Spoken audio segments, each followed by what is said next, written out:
Olá, Farroupilha. Iniciamos o segundo bloco do programa Farroupilha Agora.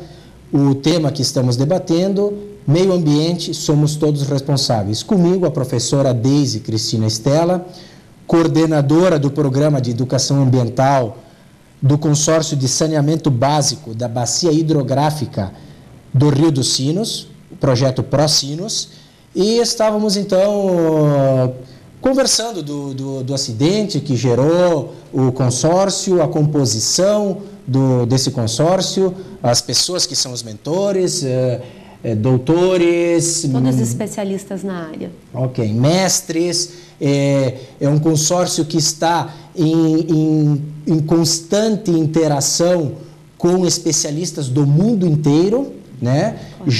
Palestrando para o mundo e recebendo palestrantes do mundo para nutrir esse conhecimento para logo ser aplicado, né? São 38 municípios 32 municípios. 32 municípios que compõem esse consórcio. 32 municípios que compõem a bacia, 26 municípios que compõem o consórcio. Ok.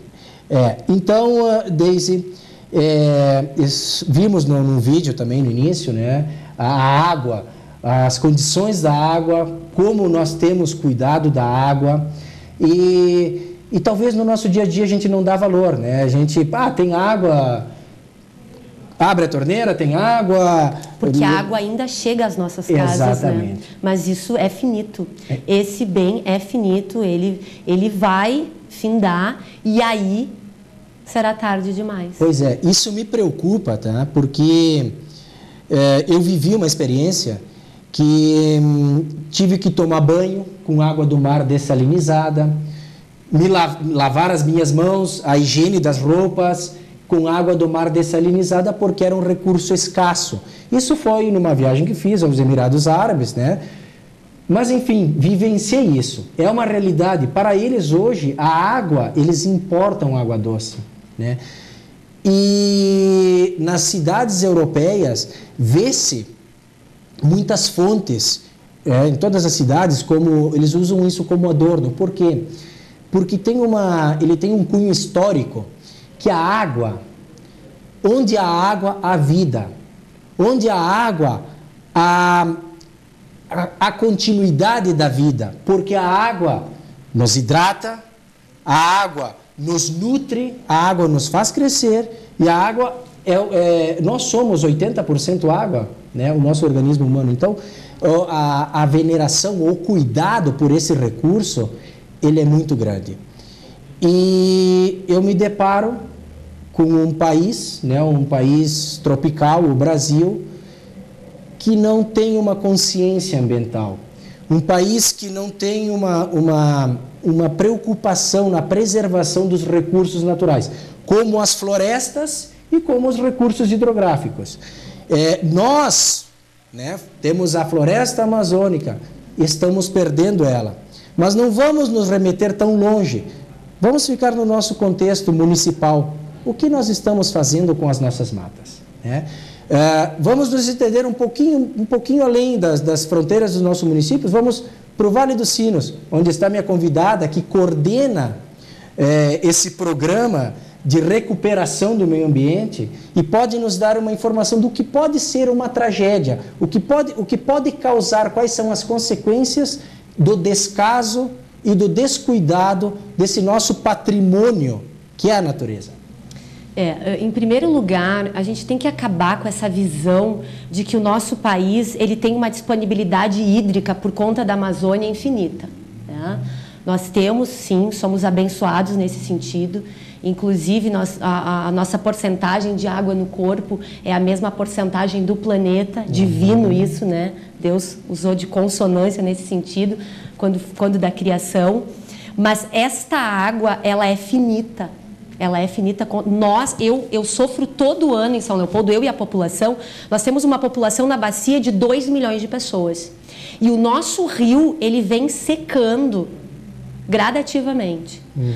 Quando inicia setembro, Xandó, e tu passares pela ponte ali de São Leopoldo para ir a Porto Alegre, tu vai ver que o rio está muito baixo. Sim. Nós não conseguimos colocar o barco na água. Nós temos um barco, adquirimos um barco para fazer a medição, colocar a sonda na água, ver pH da água para evitar novas tragédias, e nós não conseguimos colocar o barco na água. Né, por conta, literalmente, porque não tem volume suficiente. Não tem volume, né? Não tem volume suficiente. Tá. E sabe-se para onde está indo essa água? Bem, primeiro fator, né? Aumento populacional. Ok. Tá? Segundo dados exatos, 70% da água do planeta vai para a agricultura. Tá? Aí depois nós temos assim, um pouquinho para o setor da indústria, e o último é o consumo humano. Tá? Okay. Mas nós temos um grande problema em São Leopoldo. O governo local tem uma briga muito grande com os arrozeiros. Sim. Os arrozeiros, eles e coincide justamente com o período de escassez, né, as plantações de arroz. Então essa água é captada do rio de forma irregular. Tá? E isso faz com que o rio baixe de forma significativa. Essa captação é feita à noite. E aí nós temos feito saídas também, denunciamos, nós temos uma parceria com a DEMA, que é a Delegacia de Meio Ambiente, com a FEPAM, né? E o ano passado, nós realizamos audiências públicas, pedimos ajuda ao governo, estivemos junto ao Tarso, junto à Assembleia Legislativa, pedindo providências para que isso acabe. Sim. Porque isso está na Constituição, e ela nos garante que, em primeiro lugar, a água é para o consumo humano. Okay. É a priori o consumo humano. Okay. Então, eu, Deise, meu filho e a população da bacia vivem uma problemática muito séria de falta d'água. Nós não temos mais água. Tá? E quando nós pensamos no Brasil, e essa ideia de nos colocarmos como o Brasil, um país tropical, bonito por natureza, Deus nos escolheu, pintou...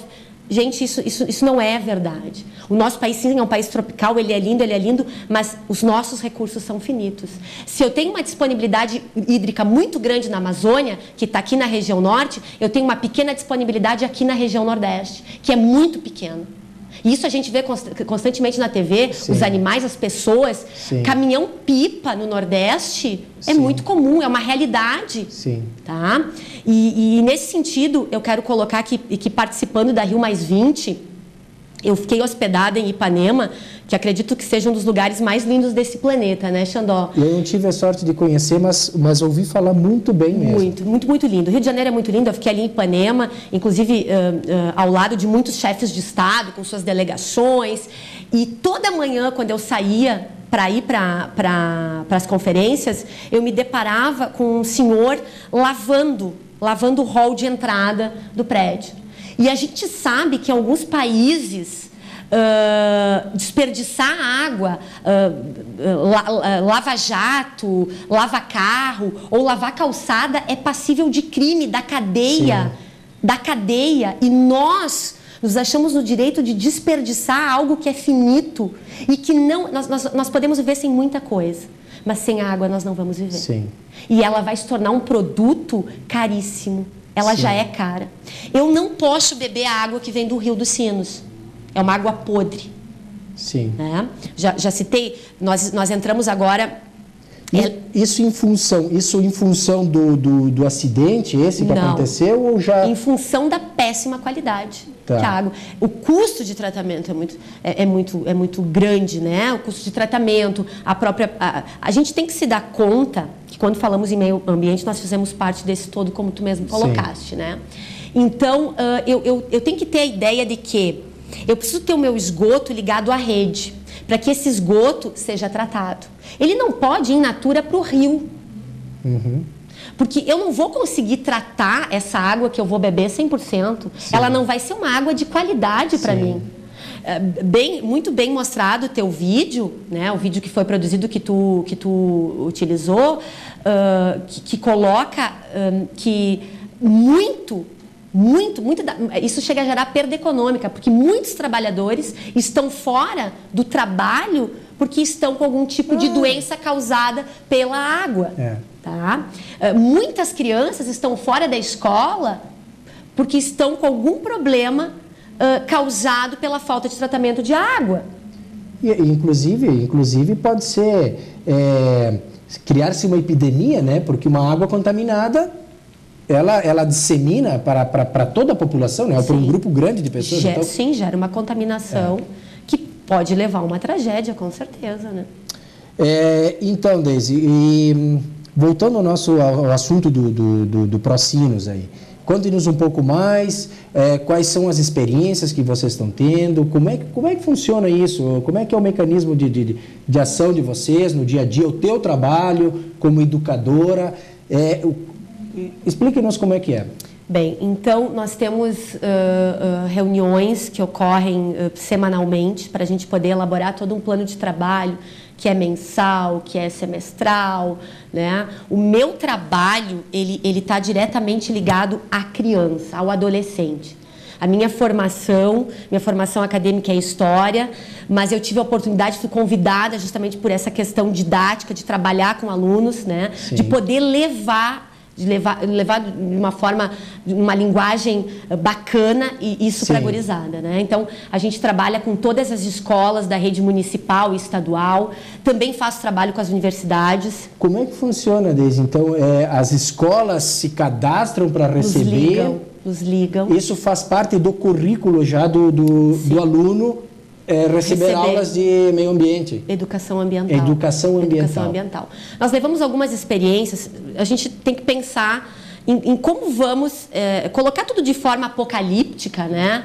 Leva o público a pensar que nós estamos no fim. Sim. Eu acho que nós temos que levar o público a pensar que nós temos na nossa mão, sim, a solução. De que forma? Bem, eu trabalho e eu priorizo escolas de periferia. Uhum. Porque toda vez que ocorre o caos, quem mais sofre são os pobres.